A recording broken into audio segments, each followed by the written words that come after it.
We're here with Kyle and current owner of Kasai.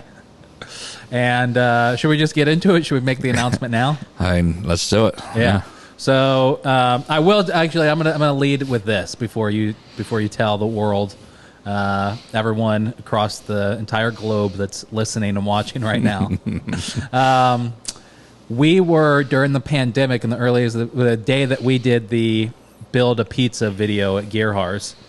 I think it was me, you, Rich, and Anthony D'Onofrio were standing in the kitchen, and we were talking about like restaurants in downtown because somebody was getting ready to open or close or something. Probably closed at that point. Yeah, and I think I asked all three of you the question: what do you think Armor like downtown Syracuse is missing?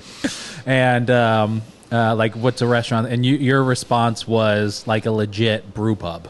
Mm-hmm. Right. So that was your response. So so what's going on? What's next in the chapter, the book for Kyle? Well, that was a little foreshadowing because well before the pandemic, we were approached for our new project. That's not such a, well, it's still a secret, but I guess not now. Yeah. So we were opening the Taphouse on Walton. In the formerly occupied space by Blue Tusk. So hold on, you're ruining a small local business. No. That's I understand a lot of people are looking at it that way, and there's a lot of misinformation there about how all this went down. I don't want to get into that. Right. As a person, when I was approached for this project, my first thought was, oh my God. Yeah. Like, how is that even possible? Yeah. And then my second opinion was like, yeah, I want to do that. And then thirdly, I was like, oh boy, this is tricky because, I mean, the first bar my wife took me to when I moved up from Philadelphia downtown was the Blue Tusk. Yeah. And she knew that I would like it. She's like, you love craft beer, you love, everything this bar is about. And I did, and we really did love it. And but I think it's important for me going forward and us as a company that what we're doing has nothing to do with Blue Tusk. Why we've waited so long to come out with our news, even after the news came out, however it did with Blue Tusk closing. Yeah. It's just to give them their respect, give them their time. I didn't want to step on Tim's shoes or his feet. Yeah. I respect them like crazy. I respect everything they built. You know me, I love craft beer. Yeah. It was my biggest hobby before I opened a restaurant was brewing beer. Yeah. My wife and I go to all the breweries around here. I'm friends with all the brewers. We know if I'm not friends with them, at least we have a business relationship, and we will be friends. It's just because Kasai's kept me pretty busy for the last 3 years.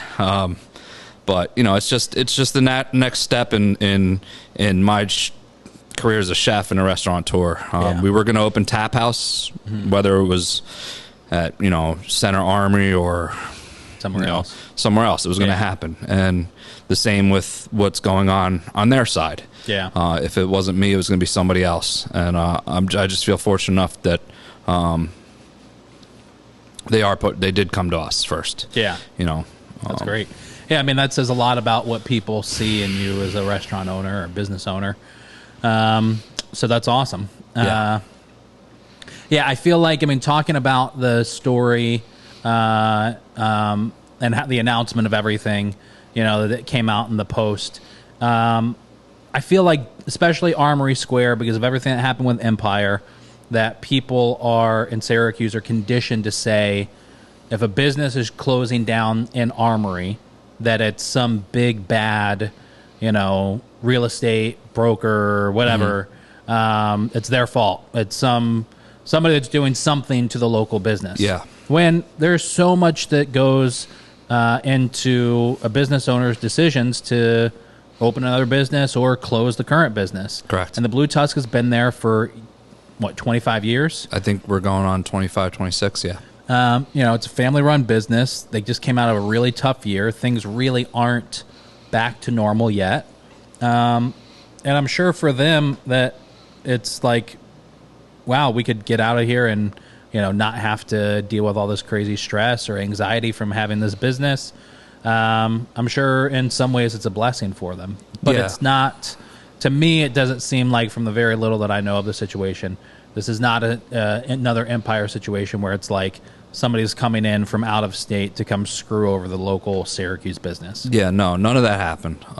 Again, I can't speak to what happened on their end of it. Mm-hmm. It's got nothing to do with me. Yeah. But what I do know is that the people involved on the landlord side, Ed and Joe, they care. They care a lot. This was not an easy decision for them. Hasn't been an easy transition. I won't say how long we've been working on this, but it's been a long time. Yeah. And it wasn't done callously. Right. Everything was considered. Yeah. Again, from my viewpoint, it's one of the harder things when you talk about, yes, it's another family, but I have a family too. And I want to do everything for my son and my wife and my future children. Right. And this was just an opportunity that I could not pass up. This was, it's a dream. It's a dream come true. Yeah. Especially, I knew I wanted to be a restaurateur for a very long time now. And I knew Taphouse was going to be my, a future project. Yeah. I couldn't dream of a better location. Yeah. And also, to kind of take the baton from what they've built and just keep running with it. I've talked with you about some of our plans for the place, putting in a sourdough bakery that's attached to the pub. Yeah. Adding more seats, full renovation into the space, utilizing an abundance of tap lines at all times. Yeah. We can talk about it more through the podcast here, what my plans are, but yeah. I envision an amazing place, and it's not an evil empire right. Scenario. It wasn't there. I'm not coming in to conquer and ruin somebody's families and dreams. For sure. It's I'm just going on as a business owner and man, growing my company and my family. I mean, listen, you look at Empire, and that's what, 2 years old now, or it's almost 2 years since they went out, and that place is still empty.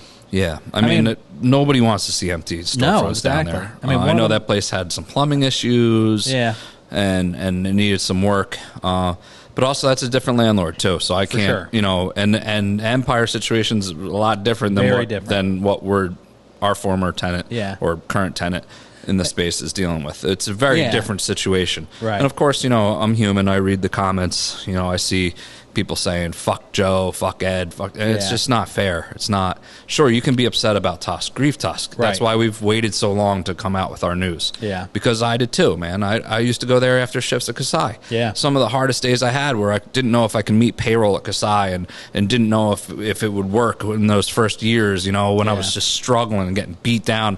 Sometimes I'd go over there and have a beer, just to get away. Yeah. So it has meaning for me too. For sure. And which is why, I understand why people are so upset. But then you see the comments where it's like, fuck this guy. I hope they fail. and you signed a 25-year. It's just so much misinformation coming out, and it's why it's fake news. Right. No, I'm just kidding. It is though. That was for you, Kristen. No, but it is though. Yeah, it really is. Nobody's backed up a dump truck full of cash. I don't have that kind of money. Yeah. I opened the first ramen shop in Syracuse. I don't have a dumpster full of cash. You know what I mean? It's silly. But again, we're not trying not to get involved in any of that stuff. We're just gonna stay nice and quiet and respectful, and then when it's our time to do what we're gonna do, we hope that people will check it out, because we are planning on doing something very special. Yeah. My point is that Empire, it's a very different situation, completely different.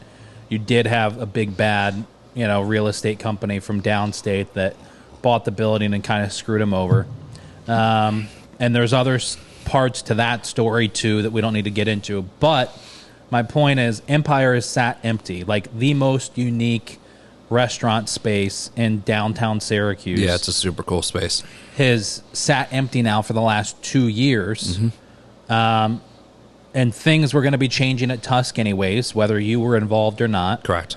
And we should be celebrating the fact that it's another locally owned restaurant that's going to be going in there, that's going to be continuing, the same concept sort of that's in there now, a tap house, beer house of some sort. I think where the connections will lie is just the love of beer. Right. And that's pretty much where it's going to stop. Supporting the local craft beer industry in New York I think State. We'll even maybe do that, to a more extreme level. We talked about my relationship with the local breweries. We're tight.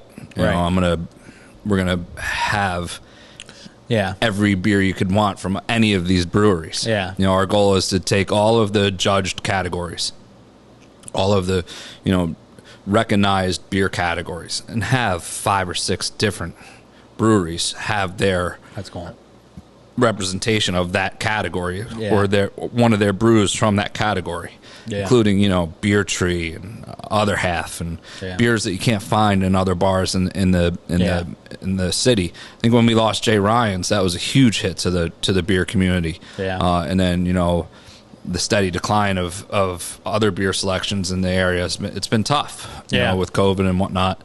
But, we're going to hit the ground running. I mean, we've mocked up our first order for beer, and it's not going to be small. It's we're going to really, really have a nice beer section. We're planning monthly specials, weekly specials with breweries where they can come take over 10 lines or 8 lines or 6 lines, whatever it is.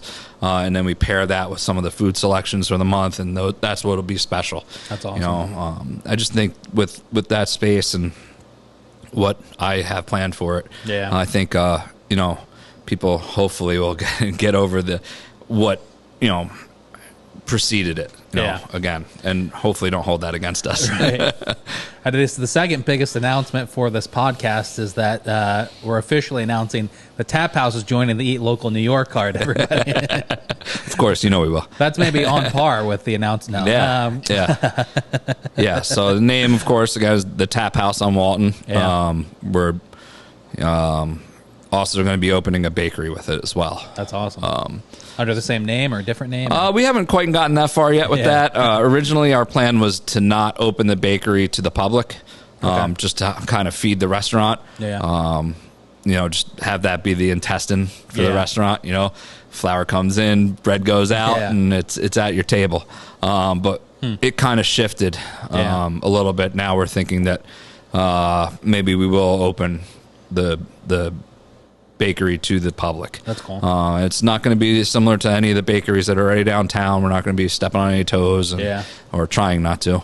Of course, being conscious of our neighbors and the community that we have. We're trying to add something different. We're not trying to replace or dominate anybody or anything like that or compete. We're trying to just add to the scene. I know I'm not from Syracuse, but I've been here 10 years now, a little longer than that. It'll be 10 years this summer. I love it. I love Armory Square. It pains me to see open storefronts like Empire and all that, and it pains me when places are struggling or, when somebody else is having a hard time. I've been there, think opening Kasai was easy. It most certainly was not. We're pretty stable now, but that could always change in this business. So what we want to do is just add something that we don't have in Armory Square or downtown right now. There's places where you can go get great beer selection and great food, but there's nobody is doing what we are going to do. With the in-house made sourdough breads, pan rustico breads, all we're gonna do like Mexican beer breads. The cheese boards aren't going to be just cheese boards. They're going to be. You can go on your phone or tell your server and order cheese by the gram and the ounce. Focaccia sandwiches, flatbreads, but everything will be like it is at Kasai. We make everything from scratch. What it sounds like to me, correct me if I'm wrong, but it sounds like I don't want to call it upscale, but it is going to be that. It sounds like kind of like a, it sounds like in one sense it's going to be an upscale version of Blue Tusk, like not fancy, but. Making your own sourdough breads and cheeses and all that kind of stuff along with these beer things. But also, it sounds like really just kind of breathing new life into, that style of a business, right? Like a beer house. I'd say instead of looking at maybe who occupied the space for so long, we really want to try and avoid any comparisons to Blue Tusk. They are their own thing. Yeah. I mean, they did wonders for the city. Look what they did for the beer scene. Yeah. There was no beer scene. Yeah. Look how they helped Middle Ages. Isaac's a really good friend of mine. I don't know his dad very well, but Isaac and I are real tight. Yeah. And look what they've did for them. It's huge. So I don't really. Yes, some of what we're going to do is similar. I'd say a better comparison is take a look at a restaurant that I loved and what made me want to open a restaurant like this, or it's more of a bar and a cafe really than a restaurant. But what made me want to open this kind of concept was one of my favorite places in Philadelphia called Tria, Tria. They have a couple different locations in Philly, one in Rittenhouse. I haven't been there in so long. I don't know how many they have now, but I think they have 2 or 3. Okay. But it's an amazing wine and cheese bar with great bruschetta, and you can go and get eggplant caponata with shaved pecorino romano on it, and just these awesome dishes. It's a place where you go before dinner. Okay. Or after dinner. Yeah. Get great desserts, nice glass of wine, amazing beer selection. Imported beers that you won't find anywhere else in Philadelphia, or very few places. But what always happened with that place, like when me and my friends would go, or my wife and I, when we were first dating, we would have reservations somewhere else. Be like, let's try and get a table at Tria for appetizers first. Yeah. And the key is try, because it's a small place and it's not easy to get a table there. And we would always just stay. We're gonna cancel our reservations. And you just sit there eating your flatbreads and your focaccia or whatever they have. I don't know if they have focaccia, but you get the idea, like your cheeses and all that kind of stuff. Cool. So we don't want to be like, it's not gonna be where you gotta wear a button down or you have to be a business person. Right. We really want to stay away from like upscale and stuff. I mean, it's totally different business than Kasai, but kind of look at how Kasai has some elevated food, but you can walk in and t-shirts and jeans, or some people think that you could look at it the other way too, where people think ramen is lower peasant food, and then come in and there's 16-hour smoked brisket or wagyu in there, and all these elegant dishes that aren't going to kill you. What we're looking for in this is just for everybody, something for everybody. That's cool. Whether you're there for lunch and you want to go grab a quick sandwich to go, or quick sandwich while you're there. If you're out at Al's, at 1 o'clock in the morning, and you're like, oh, I want to bring this party home, and you don't have any beer, come grab some beer from us to take home. That's what we're looking to. We're looking for something for everybody. That's cool. Yeah.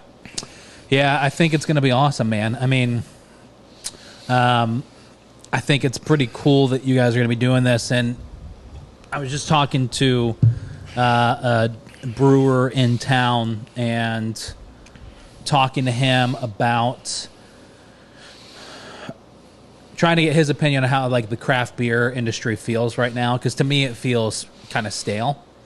I mean, obviously more and more people are drinking beer, and there's a lot of Bud Light fans out there that still need to be converted, but the craft beer industry doesn't feel like it has the same excitement to me that it used to. And I think doing something like this could kind of bring that in. So one thing that he and I were talking about was like the craft beer scene in Chicago, for example. To me, it has always felt like it has more of a connection to food. Like craft beer and really great food kind of go hand in hand in Chicago, and I've never really gotten that sense here in Syracuse. It just feels like it's you're eating and there's this local beer and it could pair well, and I feel like you're going to kind of Taphouse is going to do a great job of kind of bridging those two together. I think you look at places around here, Evergreen, Fish Fryer, Kasai. There's a lot of us that care about the local beer, care about craft beer, see the excitement that you would see in other cities, but our resources are limited. I have 8 tap lines at Kasai. Right. If I wanted to put more in, you're looking at thousands of dollars in construction, and I did it on a shoestring budget. There was no way. That's what I got. And that's why we have such a big can selection at Kasai that's frequently changing, so that I can get around that. But so I think that's where it is. And I think also in some of these cities, or Chicago or Philadelphia, and you're talking about the craft beer scene and how exciting it is, there's just more. There's just more of everything, you know. So it's just sure. I can see where everybody thinks you could say that about anything. Kind of seems a little less exciting right now. I mean, we all just went through a year of hell with lockdowns and breweries dumping beer out by the gallons. Right. You know, that's a story. Everybody talks about restaurants, how hard we were hit. How about Middle Ages? There was, you know, you went to see Isaac and he's like, this whole room has to get dumped. And, you know, think about the catastrophic losses that cost. Yeah, that's crazy. You know? So I think, you know, like the beer we're drinking right now from Beer Tree. Yeah. The name is, it's a blueberry layered, but there's cinnamon, granola, peach, blueberry, marshmallow, and it's a 6.7 beer that's, you know, somebody who might not like beer might try that and be like, oh my God. Yeah. And I think that's what's exciting about craft beer right now. You know, everybody kind of dogs on the New England IPA, hazy boy type. Yeah, right. I love it. Yeah. And why I love it is because it got people like my wife who would always pick a cocktail. Yeah. Or a wine or a mixed drink over beer. It got her wanting to go to Now and Later. It got her wanting to go to, you know, the bottle shop with me to see, oh, well, I like this beer. Yeah. It got her to, like, when we would go to Stowe, to want to go to Alchemist, you know, and try some beers, or, you know, want to drive the 45 minutes to Hills Farmstead and stand in line for 3 hours for one little sip of beer and a couple to go. You know, I think there's a lot, and that's still going on. Just kind of this year, just kind of shit on everything, really. Yeah, for sure. Yeah, right. For the most part. So I think there's still a lot of really great brewers, and they have a lot, and it's just it's creating so much good competition between them. Yes. I think there's a lot of room for us to grow, and hopefully us at Taphouse, we can just keep shining a light on how cool of a scene there is. Yeah, and pairing really great food with it, of course. Right. I think that'll be kind of the cool part, is to see, you know, what you guys can do or will do for a lot of those craft breweries, you know, being able to kind of bring maybe some of the not as well known ones, you know, to more people's attention, the attention of more people, but also just kind of like rocking out some cool events or doing, like, you know, 10 tap takeover stuff like that. Yeah. That'll be awesome to see. Yeah, I mean, we do the beer dinners through the past at any place that I've ever been in. Yeah, and I was doing them at the On Center. Yeah, you know what I mean? Right.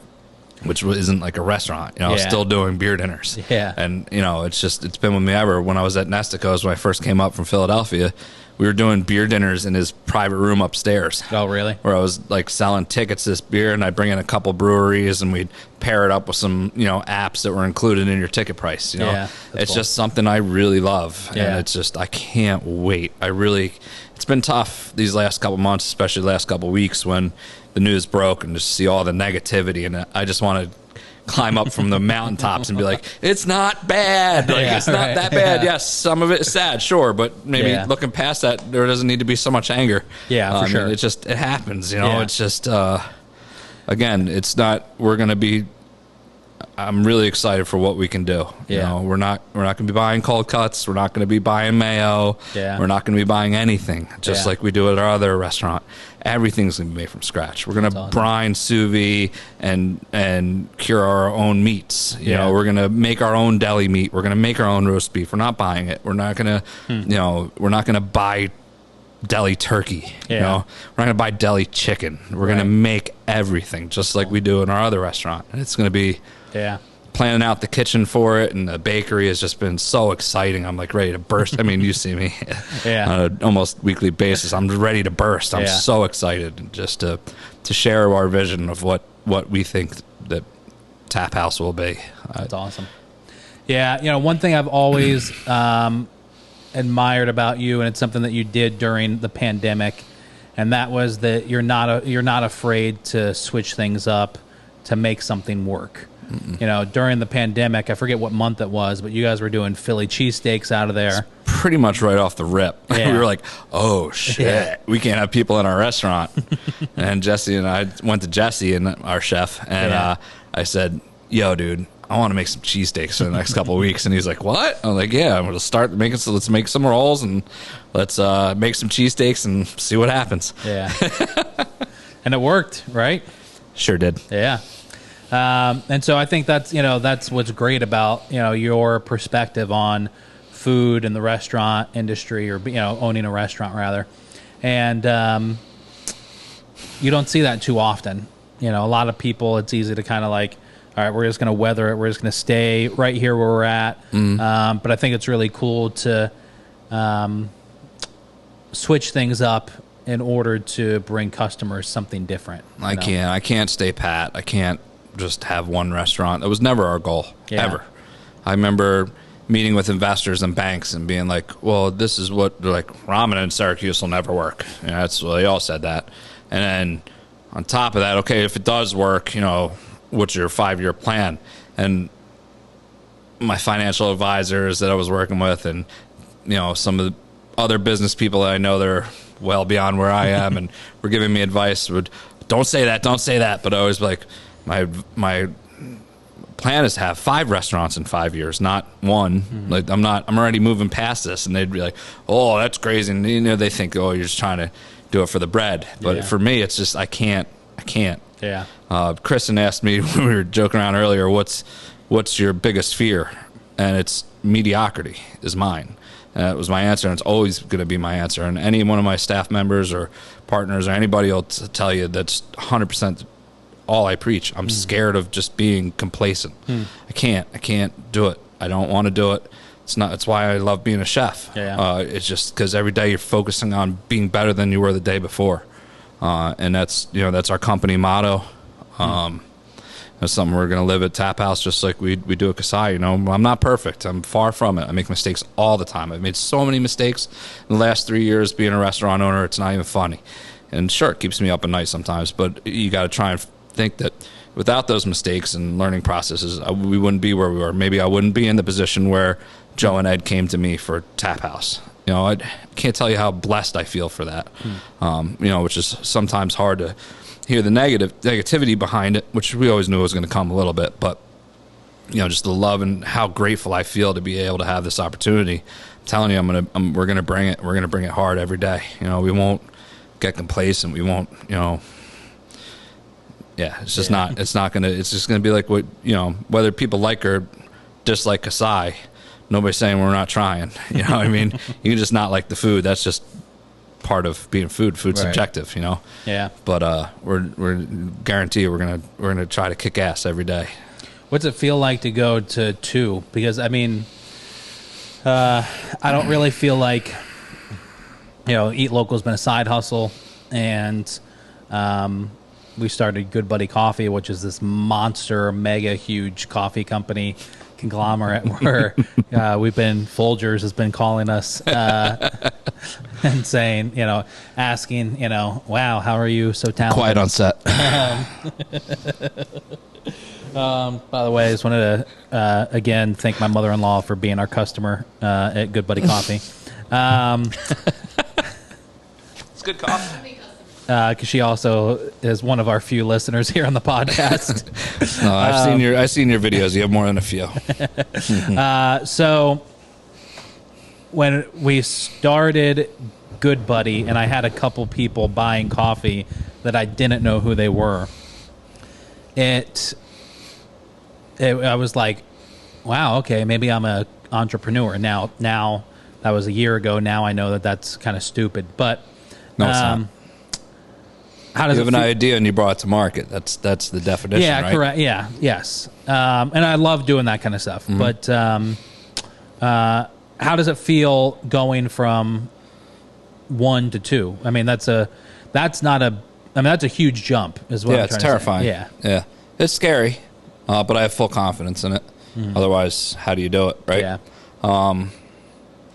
It's less scary than going from 0 to 1, I'd say. And why I think I can say that is I have full confidence in the staff and culture that we've built at Kasai.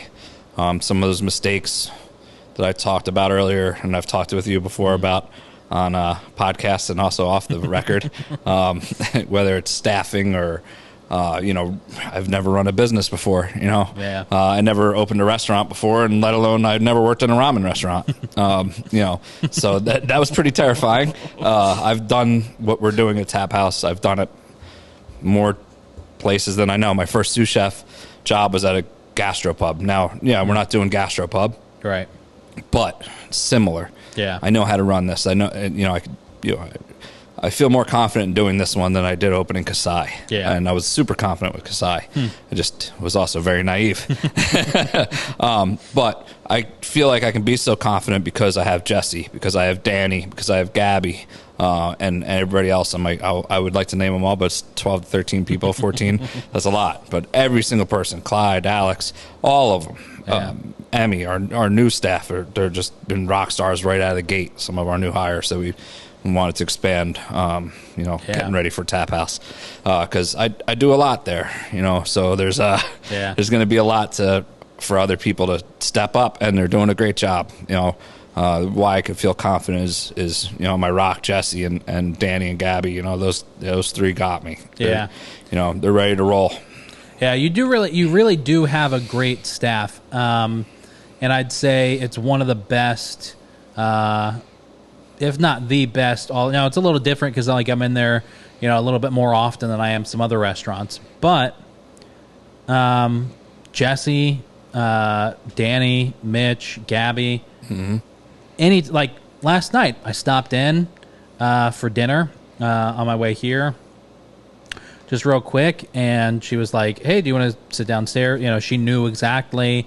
Danny, who's not even waiting tables downstairs, right? He's upstairs behind the bar, running down, making sure everything's taken care of. I mean, yeah.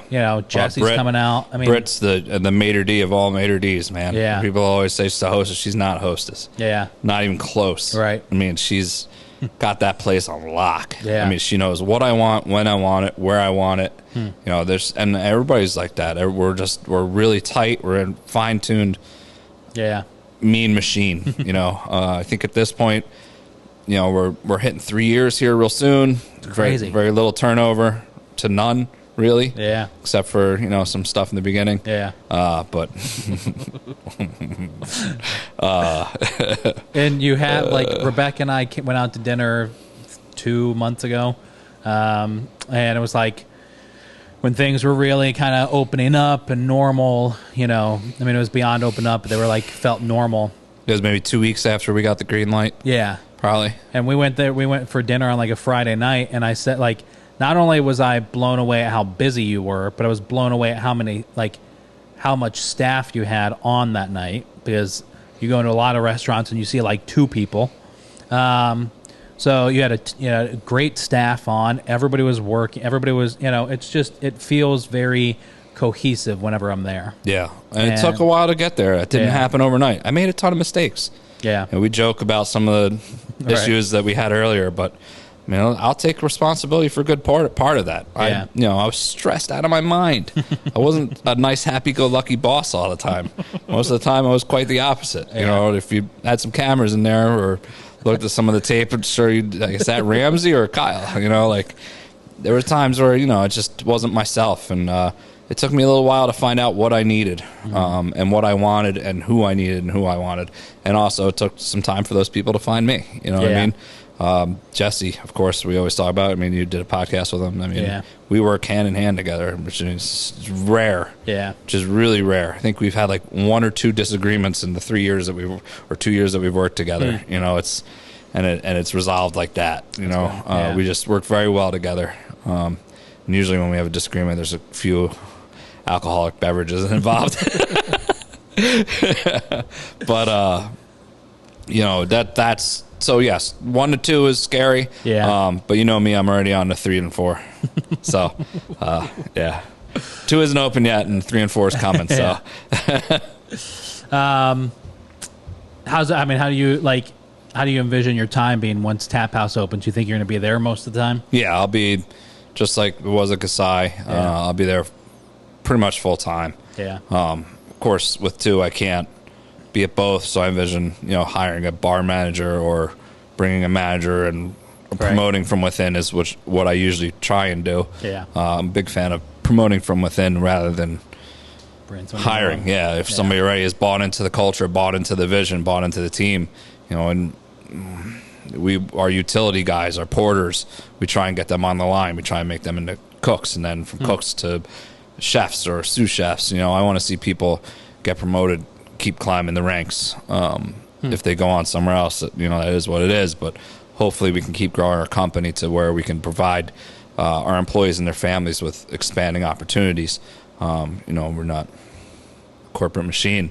Yeah. Yes, I want to have a lot of restaurants and a big old successful company, but it's not for selfish reasons. To provide for my family and to provide for my employees' families too. Yeah. The same as I would want to provide for mine. Yeah. You see a lot of these wage issues and problems and all that, and it's hard as an owner. I see like trying to pay a line cook $20 an hour is tough. There isn't a lot of profit in this business. Right. But, I'd see where all the different sides of that argument coming in. But yeah. I think we've found a nice balance. Yeah.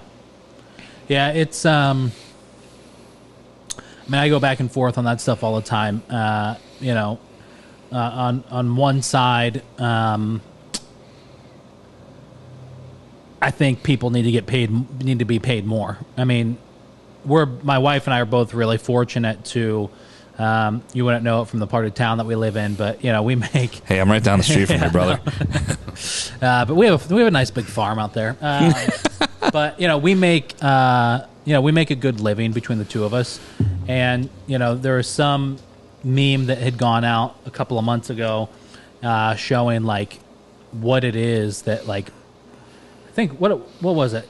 Remember that meme, Kristen? It was like what people need to make if they're like married couple with a kid, single parent with a kid, if they have 2 kids. It was like the minimum that they had to make. That's what it was. And if you were like a single parent with 2 kids, you had to make like $35 an hour. I mean, it was ridiculous. I know plenty of single parents with like at least a kid. Yeah. So yeah, part of me is saying to myself, people need to get paid a hell of a lot more. I mean, now having said that, the challenging part with it is the more that any business, not just a restaurant, is going to be paying their staff, the more they're going to be raising their prices. We've already seen prices raised in the restaurant industry, especially locally. I mean, I've told this story of more than a few times in the podcast, but friends of mine who own a different restaurant downtown, they were talking about something, and my advice to them was, you guys need to raise your prices. You're not charging enough. Like the end of that week, they sent me a text. They were like, hey, we took your advice. We raised our prices. And, it's been like 2 days now. Nobody's complaining. It's great. We're doing so much better now. Thank you so much. It was like, awesome. Well, Rebecca and I went in for dinner the next night. And when we got the check, it was like, holy shit. Like, that's a lot of money for it's just dinner for 2. There isn't a magic right wage fairy coming around, and yeah, you got to make it work somehow. Exactly. I'm a very negative person. I know that about myself. I don't know when the podcast is going to come out, but I just interviewed last night the guy I was telling you the story about, who owned, like, how him and his wife started that barbecue food truck. Yeah. So I was just talking to him, and I was just remembering when I first moved to Texas, you'd ask people, you'd be like, hey, how's it going? Like, if somebody asked me, 95% of the time, if somebody asked me, hey, how's it going today or now in my life, I'm like, man, I'm so busy. I'm not like, man, I feel great. I've got to own a business, own 2 businesses. I have a full-time job. My wife's happy. My dog's happy. Chickens are, I don't say any of that. I'm like, man, I'm busy. Oh, it's crazy. I'm so busy. I didn't sleep well last night. When I lived in Texas, you ask somebody how they're doing, they're like, I'm blessed and highly favored. Everybody's like so positive out there. Yeah. I forget where I was going with this. Oh, just because I'm a negative person. So why I'm a negative person, or not why. Only my therapist knows why I'm a negative person. I am concerned about what's going to happen in September. So I don't know if it's all of a sudden going to be a big flood of available staff. I don't know if unemployment benefits are going to extend. But I have some feeling, and I've been saying this for 2 years, so obviously I'm wrong. I've had some feeling that we're going to see something happen economically, right? So I don't know if that's a crash. I don't know if that's the start of what the hell it is. But But I'm concerned that things are just going to be even more expensive, in the coming months. I mean, inflation's got to cap to some point. It's going a little crazy. Right. I mean, we're up over $5 a pound on pork belly right now. It's insane. Wild. All of your food's gone up. Oh, my God. It's exponential. Things are open back up, and your expenses are still rising. Oh, yeah, because everything's not opened up everywhere. Yeah. And also, you have people like, China taking half of our pork supply in the country. Yeah. Where's that on the news? Yeah. It happened. Right. That's why my pork belly is $5 plus a pound, which is insane. Yeah. It's nuts. It's nuts. That's 500% of what I paid for it a year ago or 2 years ago. It's nuts. Yeah. It's nuts. Why did that happen all of a sudden? Right. And chicken and beef. Right. Lumber. Yeah. It's just all insane. But, being a negative person, I found myself when I having open in Kasai, I was like that too. I found myself, and that's not who I am. Just being I'm tired, I'm working this, I don't sleep, this and that. But with getting through COVID, still having my restaurant, expanding my business, my family's happy. I have a beautiful son. Another one on the way. Yeah. It's just I feel so blessed. Yeah. It's just everything is just really trying to focus on that. Yeah. Yeah. It's just. Yeah, it's great, man. It's neat. Yeah. It's pretty cool. It's years and years and years and years and years of just sacrificing, ball back breaking work. Yeah. It's just it's pretty neat to see it come to fruition. Yeah, for sure. And it wasn't dump trucks of money. Or 30-year leases. Yeah. That's insane, people. Come on. Where is this information coming from? It's usually just... Sorry, I had to sneak that in there somewhere. Yeah. I didn't sign a 25-year lease. Yeah, it's crazy. Well, one thing we didn't say was that you are the first three-peat guest. Heyo. And you're the only guest that's been in all three studios. Booyah. So back in the day when I worked at Cafe Kubal, we were meeting there. You were on there. Mm-hmm. We were next door at the smaller We had just studio. opened Kasai. Yeah, right. I mean, we were babies. We were like a couple weeks. I think you were like the second or third or fourth guest. I think the first four guests, from what I remember, were Anthony D'Onofrio, Eamon Lee, Cody Dedishu, and you. All my friends. Yeah. So, anyways, it's quite the group you got on there. Yeah, no, start. It was a great starting group. Even though D'Onofrio had just started at Gerhard, so it wasn't even like. Oh, he's back into the fold now. I know he's back out there. My boy. My favorite thing about him being at Yards is we went there Friday night for dinner and drinks with a couple coworkers, and so we were sitting there. We ordered, and the food was just taking forever. And so I sent him a text. I got their chicken sandwich, and I was like, "What are you still trying to catch the chicken?" And like 6 minutes later, he comes out with both plates, and he said that he saw our names on the check and told the staff to wait on those two tickets. That makes sense. Yeah, I know those guys. Don't worry about them. Yeah. But you were in all three studios now, so I feel honored. There it is. It's a good friendship and cheers. You got an empty beer still. I'm drinking way slow. Yeah. Well, we'll have to have you back on once everything gets opened up and talk about that. Yeah, so we're looking at, there's still a lot of flux, of course. Everything's final. It has been for quite some time. Yeah. But we're looking at early 2022. Okay. Maybe a little sooner for the bakery. Oh, really? Yeah. But we're doing a full renovation on the space. Yeah. I mean, it's getting torn down and rebuilt. Nobody wants to turnkey the restaurant. Yeah. Nobody's looking for any handouts. We're going to work hard for this and really put in our vision for what it is. We're working with the team at Gerhardt's, the design teams. Yeah. They told me to mention them by names, but I don't know if they've earned that yet. Well, she was, when we do the Gerhardt's customer video, we'll have to mention them by name. Yeah. No, Juan and Justine are great, and Chef Eamon, of course. Helping with all the equipment. The team's wonderful. Helping us out with design and all that. My wife's great with it, but it's nice to have some other people to bounce everything off of. So we got some really cool plans. I can't wait for people to see what we got coming for them. Awesome, it's gonna be special. Well, Kyle, thanks for coming down, man. I appreciate it. Thanks for having me as always. Yeah.